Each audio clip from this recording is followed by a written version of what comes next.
Ilang kabahayan sa probinsya ng Quezon ang lubog sa baha dahil sa bagyong Aghon. Marami sa mga residente ang stranded at humihingi ng tulong sa social media. Sa Sariaya, isang magsasaka ang nagmadali upang masagip ang mga alagang baka mula sa baha. Sa Sampaloc, makikita ang malakas na pagragasa ng tubig sa ilog. Sa Lucena, halos bubong na lang ang makikita sa ibang sasakyan na nalubog sa baha.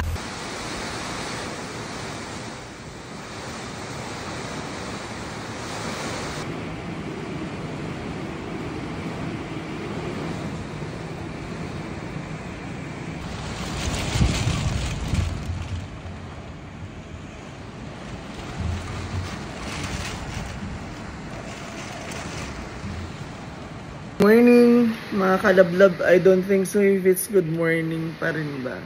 Pero syempre good morning pa rin sa atin since nagising tayo ng buhay despite of this happening around us.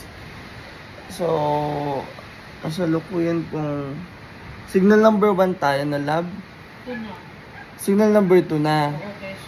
Signal number 2 na po kami ngayon and dito po ang nangyari sa atin ngayon. Wala pong kuryente. And itong source of light lang natin ngayon sa bintana. Hi love.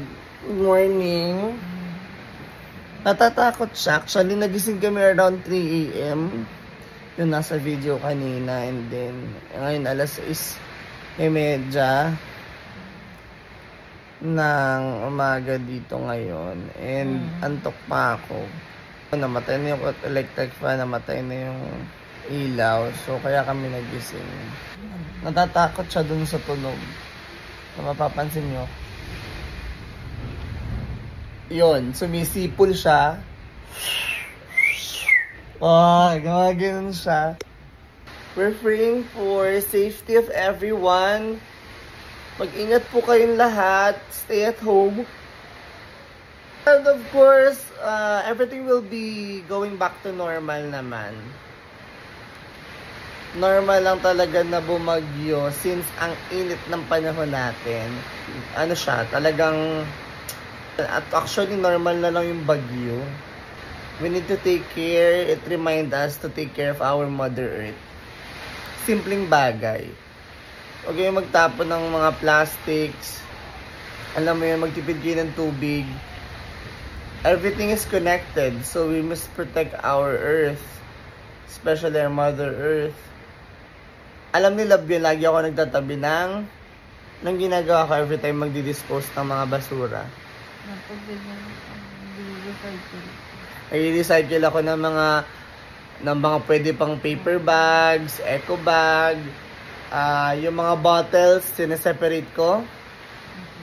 Tapos yung mga karton ng gatas, juice, lahat ng karton is separated para magkaroon tayo ng proper waste segregation since napakaganda nun. Simpleng bagay siya, guys. Kaya sabi ko sa kanya kanina, yung simpleng bagay na yun, malaking bagay pa rin siya. Mga karton ay galing sa puno.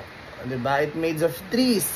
So, yung punong yon napakatagal lumaki nung pinutol na punong yon.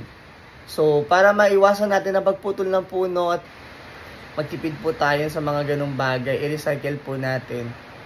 Since sobrang init, kailangan din magpalamig ng earth natin. At ayun yung reason, at ayun yung, diba, cause and effect. Nangyayari na natin, na-experience na natin siya. So, I'm here.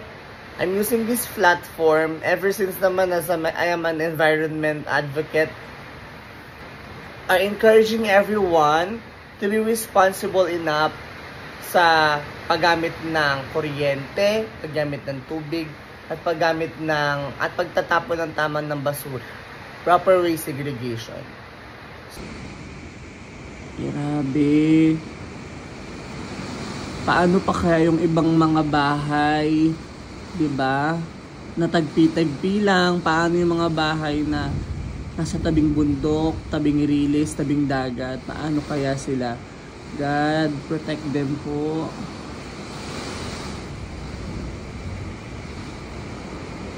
So, ito yung likurang bahagi ng bahay namin dito sa Lucena. Ito na siya. Kung mapapansin nyo yung iba, putol na yung puno doon sa likod.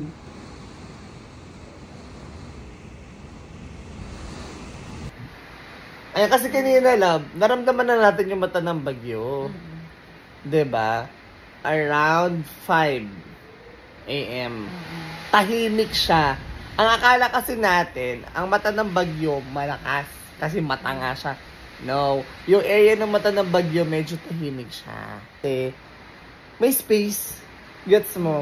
Tapos, malakas yung buntot ng bagyo. Bakit?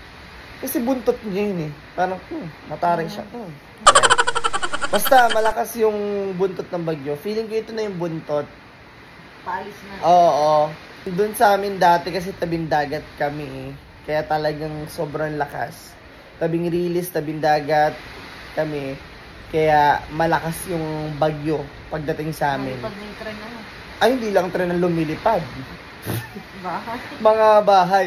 Tapos ito pa, naalala ko nag-aagawan dati ng mga bubong. Bakit? Inabukasan. Bebenta. Nagbebenta na ng mga yero. Gusto kaya dapat yung yero mo dati, papangalanan mo, o mayroon kayo palatandaan. Uy, akin yan! Alagay mo dapat ng gulong para Oo nga, pero pag lumipad siya, kailangan may palatandaan ka. Akin yan, medyo kalawang na yan. Oo, ay lahat kalawangin. Tapos doon, tulong-tulong kami pagliligpit kasi ang daming natumbang puno, nagwawalis, yun, kakain. Kakain kami, kakain pa yung tuyo mamaya. Tuyo, yun, masarap yun. Champurado. Oo, naluto mo na yung champurado. May champurado kami dyan eh. Yung instant na. Kakamis lang at the same time. Marami tayong realization, no? Na nagre-reminisce kami ngayon. Ayan, lakas pa. Ayan. 'Di ba? Nung mga bata tayo, hindi ako natatakot dati nung bumabagyo. Nung mga bata kami. Kasi feeling ko andyan naman yung nanay, tatay ko. Ayan. Masaya pa din. Masaya ka din? O kasi sama-sama kami nagkikitong, walang gadget. Totoo! Lahat kami nung nasa isang bahay. Walang gadget, walang ano. Oo, walang gadgets, gasera lang, o kaya kandila, o kaya mga flashlight. Tapos, yung flashlight pa namin, yung may lata, naabutan mo. Yung may lata. Stainless. Yun. Tapos may battery. Yun. Naabutan mo rin, love, yung sabay-sabay kayong magmerienda, magkakamag-anak. Pag ganito? Oo, yung ganito. Oo, magluluto yung ako niyang arroz caldo. Kami arroz caldo, pwedeng champurado, sopas, yan. Tapos kinabukasan nun, nalulutuin naman nun ay sarobot. Ang sarobot? Sinarobot. It's made of banana na matigas na hilaw, na may gata. Alam mo bakit yun? Kasi, kaya siya ginawa sa robot, kasi yun na yung mga naglaglag yung saging na hilaw. Ginagawa siyang sa robot sa amin. Ang tawag din sa robot, ginataang hilaw ng mga saging. Ang titigas, pero ang sarap ng sabaw kasi it's a creamy, salty, and sweet. Yun ang kanyang lasa. And of course, namimiss ko din yung mga takutan. Nagkikwentuhan kami kasi ng kakatakutan. Yun, dati, hindi ako natatakot. Excited, masaya ako noon. Diba? Ngayon, parang at some point, I want to be honest, may takot ako ngayon. Kasi ako na yung gagawa eh. What if tumalsik yung bubong, ganito mangyari. Unlike dati na marami naman kami. So, parang comfortable, comfortable, happy. Ngayon, we want to share experience na ganun pala yung feeling pag independent na kayo together with your family and your own family and with your partner. Mahirap siya na masaya. Nakakamiss lang yung mga dati. Diba? Naranasan rin magpipinsan kayo, nagkikwentuhan. Ayan malakas pa rin siya. Ano pangalan nung Agon? Agon? Agon. And signal number 2 na kami. And mamaya-maya feeling ko naman naalis na siya. Kasi kanina naramdaman ko na yung mata ng bagyo. Gusto niyo ba makita ang mata ng bagyo? Ayan ang mata ng bagyo. Ito, mata ng bagyo. Ayan na. Nangyari sa akin ngayon. Sana walang maputol na kuryente, kable na kuryente. At walang tumalsik na bubong. Lalo na sa mga probinsya natin dyan.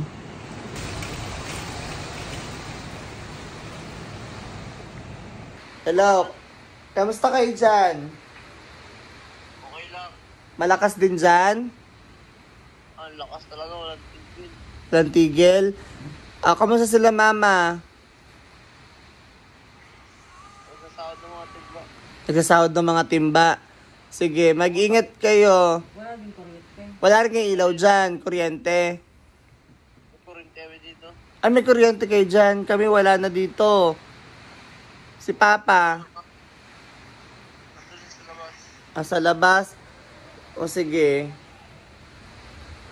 Sila nanay, kamusta? Okay lang. Asan ka ngayon? Ay, tuway. Sige, sige. Mag-ingat kayo dyan. Mag-update ka, ha? Sige, sige. Bye-bye. Love you. Ingatan mo sila, mama. Biyarin mo. Sige. Katabi ka pang aso dyan. Sige na. Bye-bye. Love you. Bye. So, sinachat ni Cha yung mami at daddy, mga mama at papa niya doon sa kabila. Pero safe naman daw sila.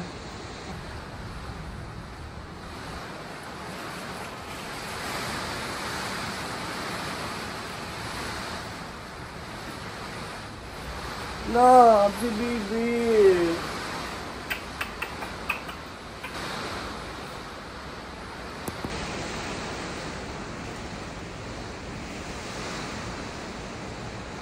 So, that's all for today.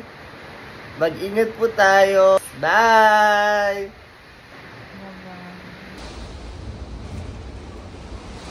Video pala to.